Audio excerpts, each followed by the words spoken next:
The Talk Station presents Faith Matters, a look at contemporary stories and issues from a faith perspective. While this is a pre-recorded show, we are interested in your ideas, comments, and questions, and we urge you to email them to faithmatters@thetalkstation.com. Give me faith, trust what you say, that you're good and your love is great. I'm broken inside, I give you my life. And now on the Talk Station, Faith Matters. And welcome to Faith Matters here on the Talk Station, FM 107 and AM 1240. Thanks for joining us here today. I'm Ben Ball and joined by Reverend Robert Cornegie from Chapel by the Sea in Emerald Isle as the associate pastor there. Also Bishop in Residence Doc Loomis from All Saints Anglican Church. And good day, gentlemen. It's good to be here. Hope everyone is well, or somewhat well. Reasonably. Yeah, I'm trying to fight off the crud, right? Yeah, I'm afraid that's taking Mark down here. Yeah. Today. Not going to be with us. Let's start out with an article that is a difficult one to talk about. Now, this has been in a lot of different press. I actually, the one I sent you was from the dailymail.com because it was more extensive, had a little bit more research than some of the other articles than the Associated Press article did. But it's about a terminally ill Alabama teenager. The headline is, Mother Keeps Terminally Ill 14-Year-Old Son Out of School After Officials Say They Will Resuscitate Him Against Her Wishes If His Heart Stops. A terminally ill Alabama teenager is not going to school because officials will not agree to an order against resuscitating him if he goes into cardiac arrest. Renee Hoover, 41, of Athens, has drawn up legal documents known as Advance Directive, we would call it a DNR, to ensure her 14-year-old son, Alex, is not revived, but the school board says they cannot follow that directive if his heart stops at school. Hoover, who is autistic, is born with aortic and mitral valve stenosis, conditions which cause valves in the heart to narrow and restrict blood flow. Now, there's much more to the article in terms about his needs, etc., and the mother, though, works as an emergency room technician, said her son's heart valve is too weak to keep up with his growth spurt, and his health has declined over the past year. She added that successful resuscitation and subsequent surgeries are unlikely to significantly improve the prognosis. Okay, guys, this one's a tough one. I think as far as the DNR goes, I know, Doc, you have some EMT experience here too. So explain a little bit about DNR and how it kind of works with emergency personnel. If school were calling on emergency personnel, what they would find. Well, as we talked about before the show, it really depends on the state. Mm-hmm. And to a degree, it can depend on the hospital. It could depend on the county, the squad, and what the medical director that the hospital puts over that squad has to say about it. But my experience in many years doing was that if there was a DNR present and we showed up on a scene, we did not resuscitate. If there was any question about a DNR, then of course you do what you're responsible to do, and that is resuscitate. But that is in a line of clear medical authority, from the hospital to the medical director to the squad and that director to each one of us as medics or EMTs. It's a little bit different situation in the school because, even though there's a reference in this particular article to the school nurse making the call, there really is no direct line of authority from the hospital to, say, the counselor, the math teacher, the principal. That just doesn't exist. And so because there's a lack of directive from the government, if you will, or from the hospital in this case, they're going to do what they need to do, and that's resuscitate them. The downside of that is that in a situation like this where there are multiple valve issues, if this young man, he's 14 years old, and if he suffers a heart attack, which is what he would have, if he has a heart attack in this situation, even if they resuscitate him, he's going to come through that resuscitation very nearly brain dead. It would be almost inconceivable to imagine that he could be resuscitated and restored to the place he was before. This is a very severe situation. And she's aware, the mother is aware of that from her experience, I think, in emergency room protocols and And you would think that anyway. So, yeah, another dilemma, isn't it? Where you have the authority of the school basically saying, your directive, this directive for this 14-year-old child, does not fit their legal basis and risk basis as well. Right. So they don't want him back in school, right? No, they don't. Right. Right, exactly. Or if he does come back, they're going to do their standard protocol. Well, I don't think they care if he comes back. I think the mother is saying, the mother's the one who's saying, I'm not going to put him back in school. And she's tried a couple ways to do that. Yeah. Yes. But what the school is saying is that, if he goes into heart failure, if he has a heart attack, we're going to do our standard. We're going to call the rescue squad. This directive doesn't apply to him because he's too young. And they're by their admission, it's 18 is the break point. Yeah. Now her motive for him going back to school is for his quality of life, no matter how long that is, right? To be with other kids, to be with peers, because as most states, and I'm sure they would as well, most states have some at-home services. Well, they do. A tutor comes 3 days a week now to tutor him at home since he's not in school. So the school is sending a tutor to the home for that. So, and there is a point where Anil, I guess, he's still mobile. He's still able to have fairly normal functions within his. And it should be mentioned he's autistic as well. Correct. Which does not necessarily have a significant medical relationship to this, of course. But one of the things that is interesting about this is the fact that that the Daily Mail and the others that have written about this call mitral and atrial stenosis terminal. Terminal. It's not. In fact, it's one of the most successfully performed reparative procedures done in cardiac medicine. I'm actually really surprised to read this way. And I agree. The woman is, we would think she's a medical professional. She's in an ED all day.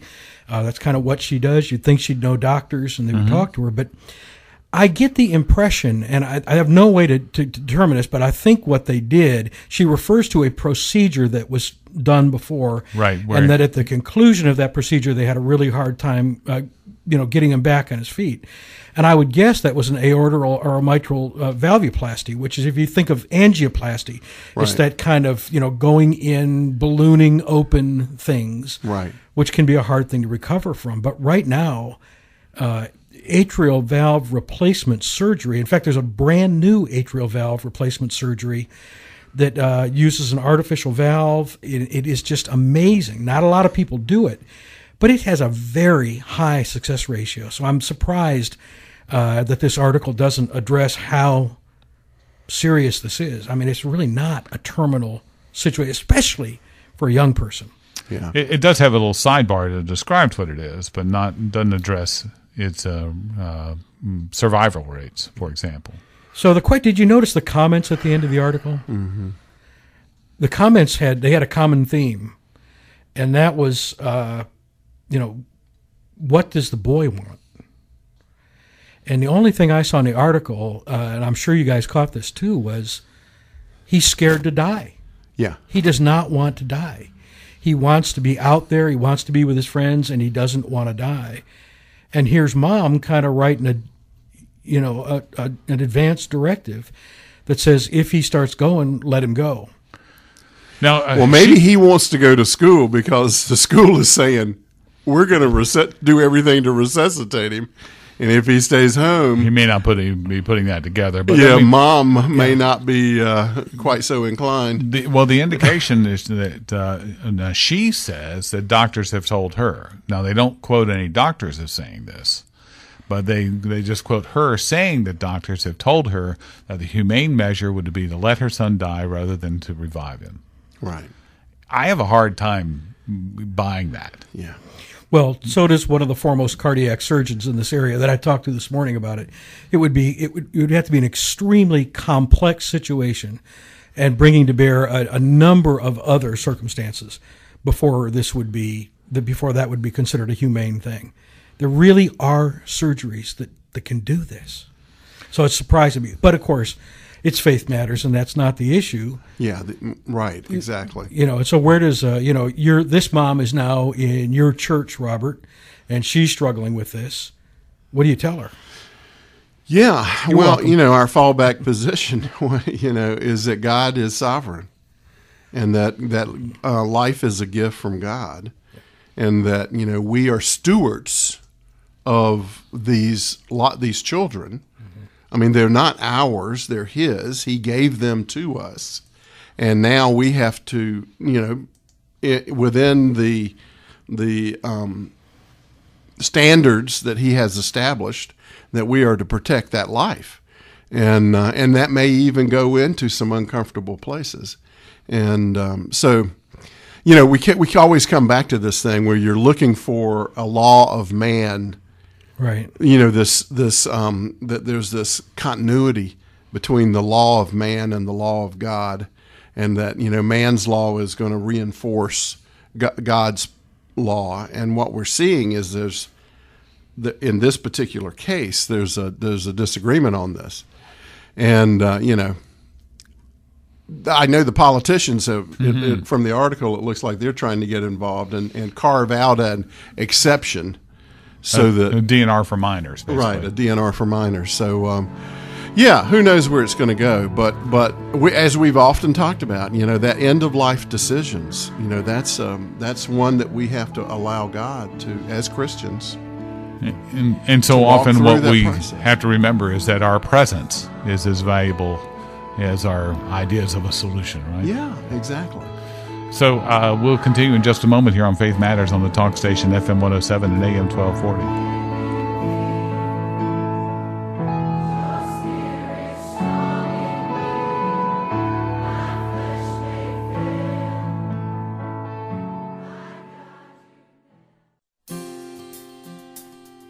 Welcome back to Faith Matters here on the talk station, FM 107 and AM 1240, and I'm Ben Ball, along with Bishop in Residence Doc Loomis from All Saints Anglican Church. Also, we have Reverend Robert Cornegie with us from Chapel by the Sea in the Emerald Isle. And in our last segment, we were talking about the case of an Alabama mother and child who are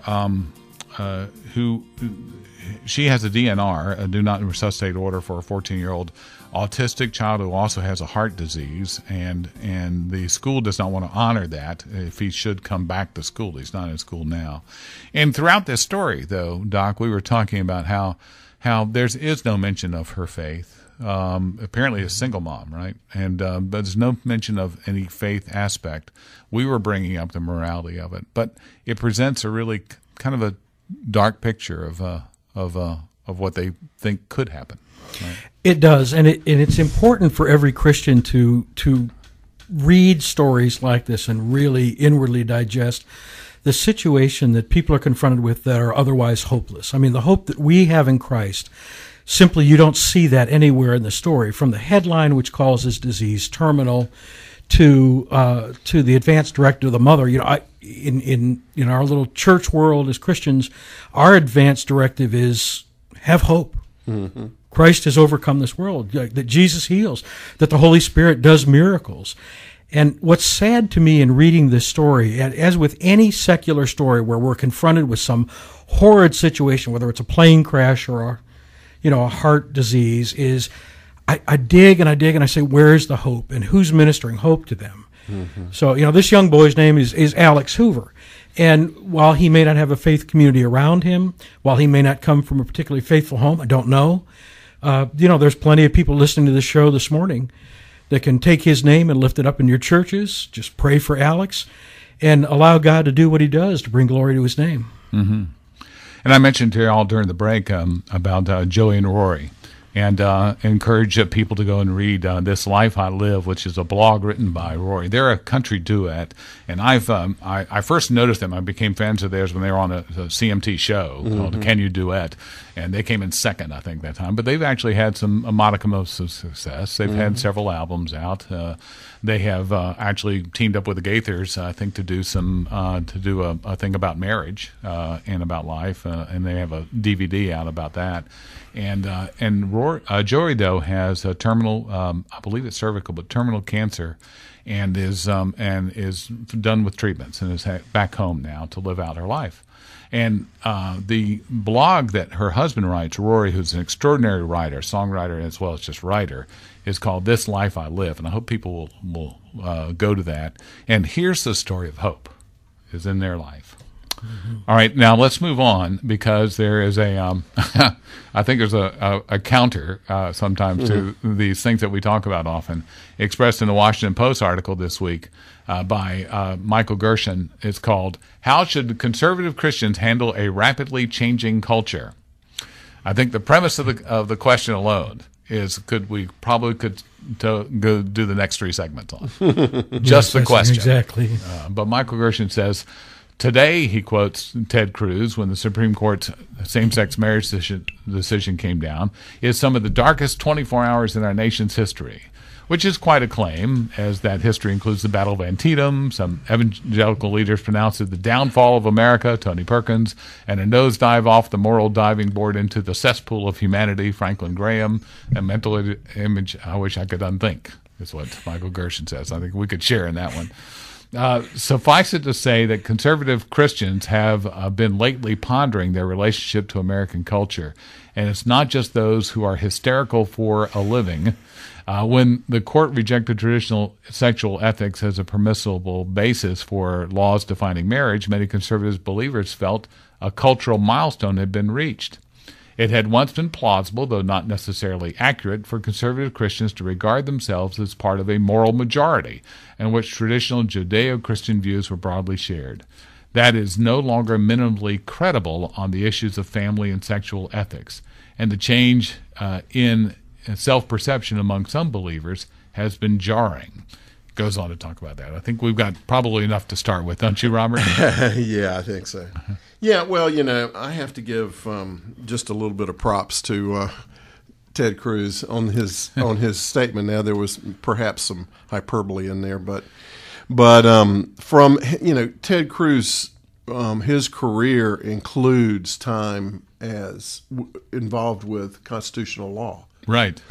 He served with chief prosecutor in the state of Texas. That's exactly right. As well as he served on the staff of several of the Supreme Court justices. And he argued before the Supreme Court, too. Right, exactly. Yeah. So when you read the context of what he's talking about, those 2 decisions, and how terrible those decisions were based on constitutional law, then this is a milestone. This is what did he put it? As the darkest 24 hours in our nation's history, when we have gotten to the point that an oligarchy of unelected governmental officials can, for life, can make these kind of decrees and change everything. Where we won't get into weeds on this, right? But perhaps what is not it is hyperbole, a historic though, moment. What is perhaps not hyperbole, and we talk about it being some hyperbole here, but he's saying is that their decisions cast a pall, a darkness over the Constitution. It has, and I agree with him on that. Obviously, Michael Gershon does not. Does not, and so he brings up some totally irrelevant, comparisons to that. But as a Christian conservative, a conservative Christian. I share some of his concern, because we are seeing a major shift in these 2 areas. Now, the good news is that it's if you're looking for some good news, the good news is, and we always do, don't we? The good news is that this really is a minority.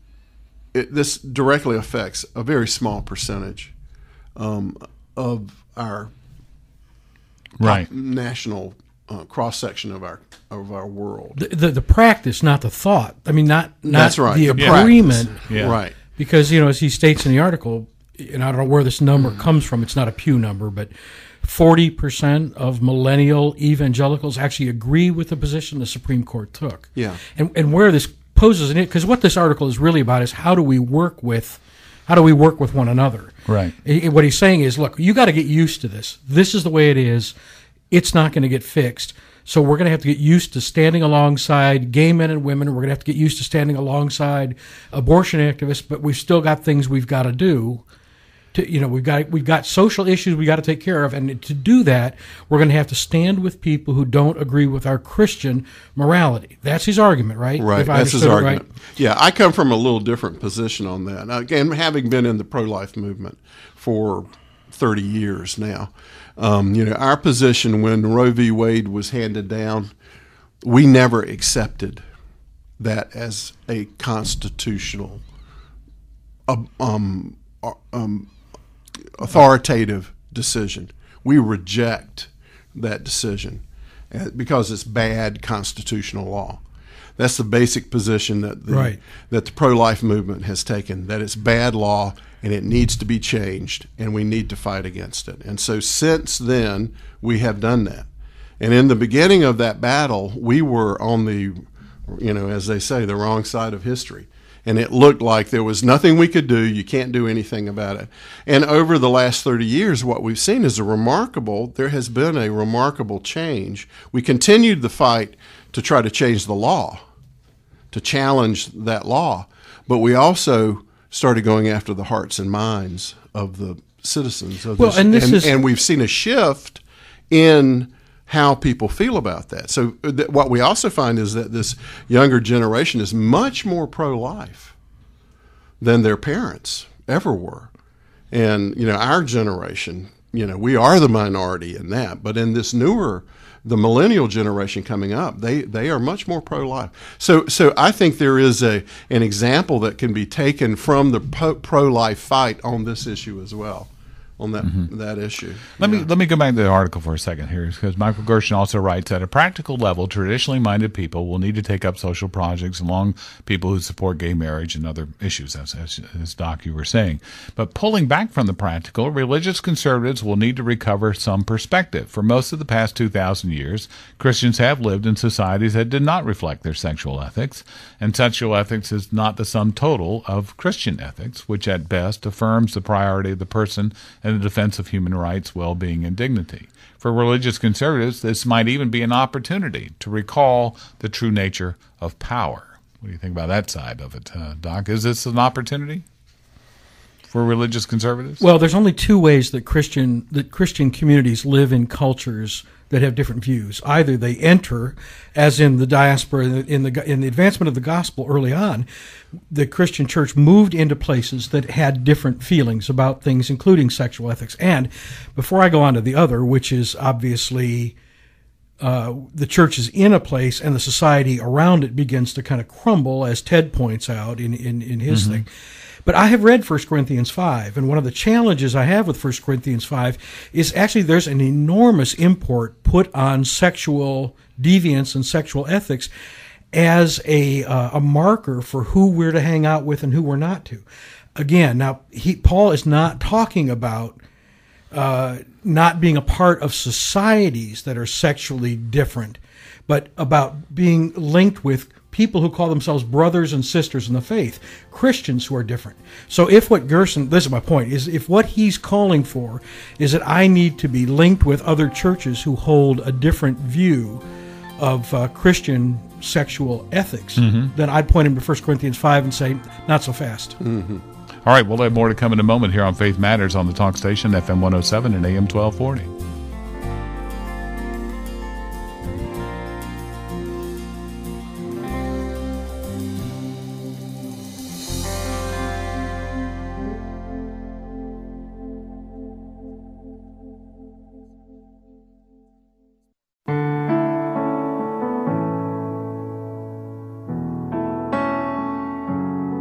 Welcome back to Faith Matters on the talk station, FM 107 and AM 1240. And I'm Ben Ball, along with Bishop Dr. Loomis and Reverend, I forgot your name, Robert Cornegie. I was going to say Mark there for a second. And Mark is not with us today. We were talking about the Michael Gershon article in the Washington Post about how are conservatives to react to the changing culture. And I think that's been something that we have dealt with for all over 2,000 years then, right? But Robert, you said during the break that you're reading an interesting work that reflects on this. A young man named Ryan Anderson, and he's a how to put this? He's a pundit in terms of politics. His studies were in political areas, but he's also a very devout Catholic and to a degree a theologian. And so he is trying he's approaching this thing about religious rights, religious freedoms, that were enshrined in our Constitution and now are being challenged right and left. And on this particular area of marriage, he talks about, and that's why I referred to it earlier, where he talks about there are different strategies, if you will, of that Christians can have, and we've seen how we've done it. And we've talked about it quite often, that much of the mainline denominations chose to stay in the culture and try to accommodate as much as they could the culture, hoping that in the process that they would be able to win over some people to this. There would be this middle ground, right, that they could work together on. And the conservative movement tended not to do that. And what they did, they sort of pulled out of the popular culture and went and created a parallel culture, with our own schools, our own music, our own books, our own everything. It just sort of separated itself from it. And both of those strategies, I think, have some positive sides and some negative sides. And what we're looking at is trying to influence. And I know that Mark would probably have a hissy fit over me saying this, but so I don't want to put words in his mouth. But that part of our position as the Church of Christ is that there is an influence, salt and light, that we have on the cultures in which we live. And so how do we do that is the thing. And he says that probably one of the best examples he's seen, this is Ryan Anderson, is in the pro-life, the way the church responded to the abortion issue, Roe v. Wade, and how we stood on the fact that was an unconstitutional law, kind of like the Dred Scott. And that just because it's passed by the the Supreme Court, that doesn't mean it can't be overthrown. And so that's been an objective. Overturned, I think would be the right term. Overthrown, yeah. Overturned, excuse me. Overthrown might be good too. A little slip there. But, overturned. And that, and then also, that's one course. The other course is to basically lobby for the hearts and minds of this culture that is so different than the Christian and culture. That's easy to do. When you first when a church comes into a culture that's different, it comes in with the power and authority of the Holy Spirit, and it's a no-holds-barred time. Right. And God does what God's going to do, and we see entire cultures being completely transformed through that when the church enters into it. Right. So what's the difference when the culture is beginning to disintegrate? Well, first of all, you have to acknowledge that one of the reasons this culture is disintegrating is because the church has lost sight of the power and the authority that we actually have. We're not actually calling on God to do the things we called on him to do when we went to Corinth and when we went to Rome. So it's a unique situation. It's a unique time we're in. And the answer, I think, is so much easier than we make it out to be. And that is simply call upon the Lord while you can. Ask him for his power and his authority, and then do exactly what you stand solid. That's what it says. Just stand and let the Lord do what he's going to do and operate in his power and authority. The church has given up the power and authority of God and traded it for the power and the authority of man in many cases. And that will not win. It never does. Yeah. Well, where else would you see this more astute than the Vicar of Baghdad? This is an article out of the Independent. Canon Andrew White, Vicar of Baghdad, on leading a church in Iraq and being in the crosshairs of ISIS. Just, again, the headline alone sort of sets this up. They were coming for him and his people. Friends were being killed or fleeing for their lives. So Andrew White did what he always does when faced with an enemy. I invited the leaders of ISIS for dinner. Is that what we would always do? Where did he get that idea? He says, right. I'm a great believer in that. I have asked some of the worst people ever to eat with me. The extraordinarily self-confident priest is best known as the Vicar of Baghdad, leader of a church in the chaos outside the protected green zone. He made his offer last year as the terrorist forces threatened to take the city. Did he get a reply? ISIS said, you can invite us to dinner, but we'll chop your head off. So I didn't invite them again. As he roars with laughter, despite believing that the Islamic State has put a huge price on his head, apparently willing to pay $157 million to anyone who will kill this harmless-looking eccentric. Is that a million? I don't know if that's a million or meant to be 1,000 sometimes. The designation is different, but it's a lot.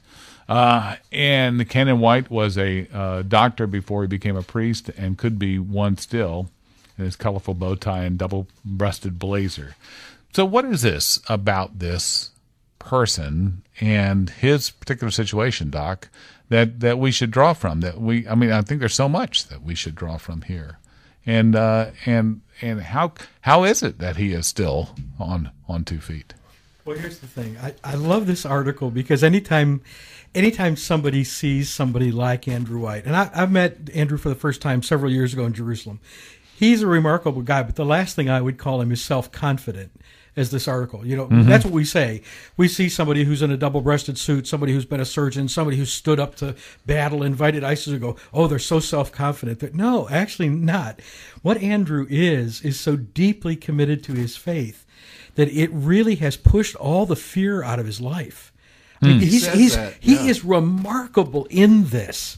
I mean, you talk about a guy who's taken a stand. The thing that's interesting about the article, I mean, we could go on and on about Andrew White because, like all Anglicans, he's amazing. But the thing that this article is getting at with him is, yes, he's wonderful. Yes, he's taken a solid stand. Yes, he is actually a mighty man of God. But in it, he's had a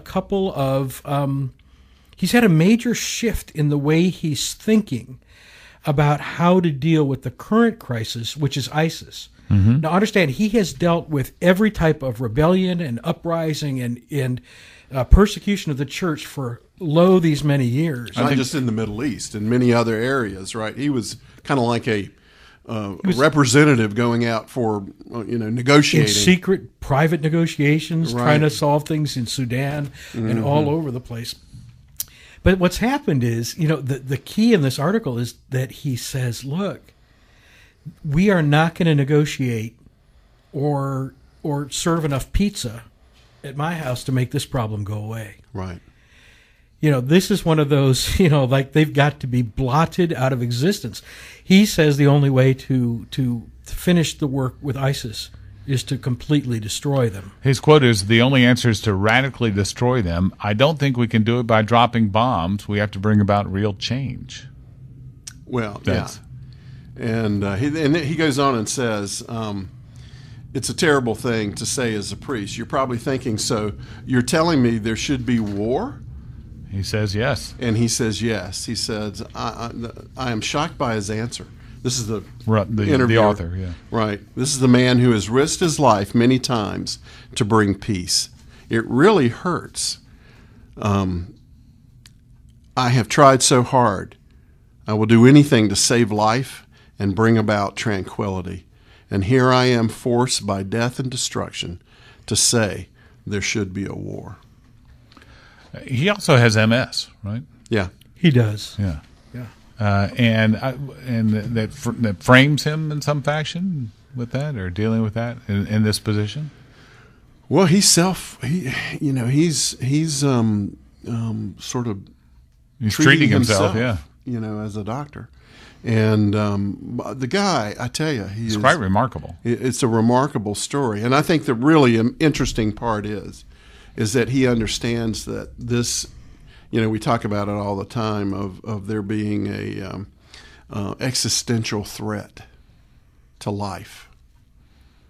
And he has come to that place where he sees that existential threat to civilization, basically being presented that ISIS presents, and he said, the only way to change this, we must change things. When he says that, And it's not just by dropping bombs on them. We got to go to war against these people to eliminate them from the threat that they're presenting.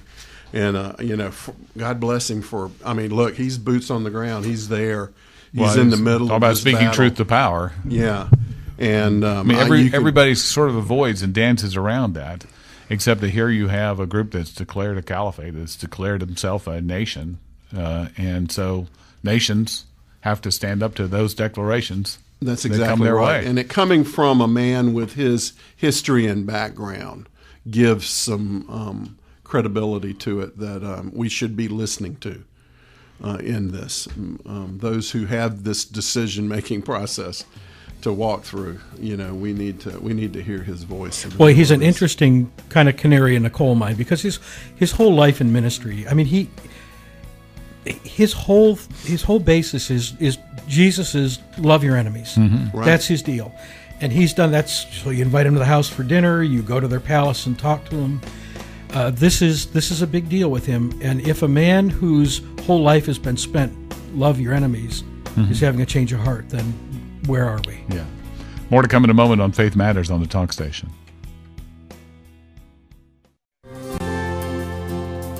And welcome back to Faith Matters for our final segment together. I'm Ben Ball, and joining us today is Bishop Dr. Loomis and Reverend Robert Cornegy. We're talking about different articles that have come out in the press over the last week or so, and one from the New York Times. This one is from a blog called Opinionator, and The Stone, I think, is a separate page on that. And it's from Gary Gutting, who apparently is a philosophy professor, and he's talking about something that's called Pascal's argument. In fact, it's called Pascal's Wager 2.0. And I'll start with the second paragraph. The argument made by 17th century French mathematician and philosopher Blaise Pascal holds that believing in God is a good bet at any odds, since the possible payoff, eternal happiness, far outweighs any cost of believing, even when believing in God it does not exist. Most discussion of Pascal's wager take it as a peculiar, if not perverse, calculation of self-interest. As Pascal puts it, if you win, you win everything. If you lose nothing. Taken this way, the argument seems morally suspect. And now he goes on, and now how do you see the 2.0 part of this? What is the new part of this wager? Well, he's making this argument that it's an argument over the definition of believe. Mm-hmm. And, in the Christian church, and we have this argument too, that term is used quite a bit. Have faith, right. Believe, and are you believing in your belief, or you just believe, which is the 2.0 part of this. He's saying that you really don't have to believe that God exists. All you have to do is just become religious. Okay. It isn't, we often talk about, you hear in Christian circles people talking about, it's not about religion, it's about a relationship. Aha. Yeah. Okay. Okay. I get you where you're See going. where we're with that going? now. Yeah. So Pascal was not saying that it's just about religion. He was saying it's about actually believing in, and that by believing in the consequences of belief. Exactly. That if you believe in, you're not just being religious, you're actually accepting. Yes. And you're trying to develop a relationship. Now, you may not have that reciprocity yet, but you're putting yourself out there to believe in this God. That even if you're wrong, even if it comes to the end of your days and you die and there's no God there, then, hey, what have you lost? Well, that the benefits of having believed are far beyond having not believed. To put it in a Jewish comedian sense, what could it hurt? Exactly. Yeah, you got nothing to lose here. Right. Now this writer again he says, I propose to reformulate Pascal's wager as urging those who doubt God's existence to embrace a doubt of desire rather than a doubt of indifference. This means, first, that they should hope and therefore desire that they might find a higher meaning and value to their existence by making contact with a beneficent power beyond the natural world. There's no need to further specify the nature of this power in terms, say, of the teaching of a particular religion. In other words, all right, just believe in something greater than yourself, and everyone say, oh. So, Doc, are you on board with this? What? So Pascal's an interesting guy, right? Yeah. He's basically a Roman Catholic in the strictest sense, but he is a prominent figure in a small sect of Catholicism called Jansenism, which is he and his father were really big in this. They're very strict Augustinians. They believe in the total depravity of man, the redeeming work of Christ on the cross, and all that. We would say, well, that sounds like mainline Christendom, but or maybe a little more stoic. Yeah. So I don't know where I don't know the wager part of this, Pascal's wager. The thing that gets me about it is it leaves any activity on God's part out of the conversation. Mm-hmm. And I think in a way that's what you're saying, That's Robert. what I'm saying. Right. Exactly right. It just takes me a lot less time to say it. It is a it's very clear to me that all these kinds of when philosophers start getting involved with religion and we start doing wagers and things like that, it simply ignores the fact that God is pursuing us. Yeah. That it's not just whether we have the relationship with him, Right. or it is that he is desperate to have a relationship with us. And so I take issue with some of these small sects that think it's all about me and what I can do, because as a Christian person, I agree I'm depraved. I agree I need the grace of God, but I also agree that he is actively pursuing me with those things. Yes, Right. Do you understand? Yes, Yes. Okay, right. good. Nod your heads, gentlemen. Yes. Thank Okay. you. Good. Yes. And so I don't like the idea that either one of these put together, either of these wagers put forward, that still to some degree leaves God as a bystander in my personal journey toward, eternity. Yeah. Well, and I think he even uses the word in this article, but so Pascal is basically making an argument for ego.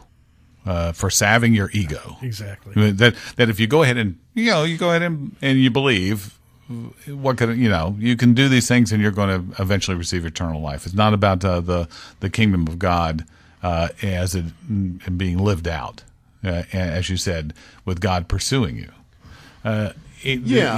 Pascal, he had two things that he's remembered for, basically. Several. On the science side, he discovered the vacuum, which was a fascinating breakthrough in science. He developed that, and from that, he was always looking for ways to talk about these things. So he came up with this thing of the God-shaped void is the way we would talk about it now, but he was French, so he used another word that means, he said, within each one of us there is a God-shaped abyss. Envelope. Yeah, exactly. And so he's envelope. So he's declaring that all these other things of earth that we try to fill that void with don't fit. They just don't fill the void. The only thing that will fill that void is God. And then he comes up with a wager, which is like, dude, where are you going with this thing? Because you've just said that it's all about this relationship with God that's going to fill you and complete you as a human being. But then you say, what the heck? Just give it a try. It can't hurt anything. And he's it kind of contradicts. Somewhat isn't this? contradictory. Am I wrong in this, or wasn't he the one who fought so strongly against the thinking of the time that nature abhors a vacuum? Yes, but wasn't he the one that fought against that? Yeah, and so then, it's almost like his religious beliefs followed his scientific understandings. That's Does exactly that make sense? the way it works. People at home are just loving this science stuff this morning, I'm sure. Yes. Yeah. Now, but let me just make one point. C.S. Lewis took Pascal's writings and basically came up with an argument for the existence of God from Pascal's stuff, and it was basically the argument from desire. that if there is this God-shaped void within each one of us, in other words, if there is a desire that we have that cannot be fulfilled in anything within creation or within the universe, it just doesn't exist here, then that's evidence that there's something outside of creation, a supernatural rather than a natural fulfillment of that void, to fill that void. And so it's a pretty interesting argument that he's making there. So, yeah, but it all leads to the same thing over and over again. A relationship. The end result of God's work is my wholeness. Right. No, actually, God thinks he's doing everything he does for his glory. This is not about my wholeness or my eternity or my salvation, for that matter. Yes, it's important. Yes, it's what the church talks about. Yes, it's why Jesus came. But in the end, all to bring glory to God. And nothing in the writing of Pascal or these folks at this time has convinced me that they are really concerned about whether God gets the glory for that. Right. Well, I would say, as you further into the article, he's making an argument. Basically, that same argument that you're criticizing is that, look, it doesn't matter whether you know God or not. You can just be real religious and get. Well, he calls it religious agnosticism. Yeah, you can get the warm fuzzies just by being, you can feel good about yourself just by going through these religious acts, which unfortunately is a pretty popular position in the world today. Well, there's a Saturday Night Live skit where two people are going to they volunteered to take part in the live nativity scene, only they don't know the story, so they get it all wrong, and they finally ask him, "Why do you do that?" And said, "Because I want to go to heaven." Yeah, exactly. So this is exactly what this is talking about. Saying just going through the motions will punch your ticket. Right, exactly. So to speak. And that's what we fight against. Well, and that's kind of that works versus faith, grace thing that we talk about, and so you can see where he's coming from on that. I think the thing that's troubling to me, when you phrase it like religious agnosticism, been out of time here, but is that, though I've heard from people and then read about folks too who will say, "Oh, I believe in God and I believe Jesus was the Son of God, but I just don't care." Yeah, I don't care, and I think that's the prayer that we have, is that people that we find how to keep people from coming to that position. Correct. And again, we want to thank you guys for joining us here on Faith Matters on the Talk Station, FM 107 and AM 1240. Hope you'll join us next week.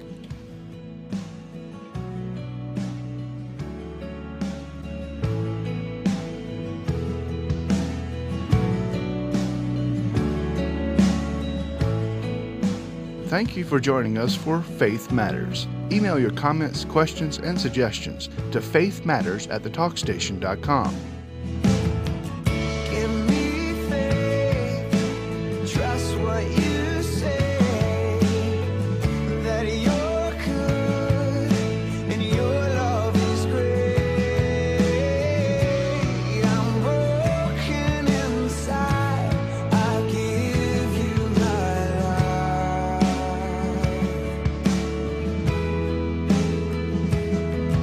Give me faith. Faith Matters is a production of The Talk Station.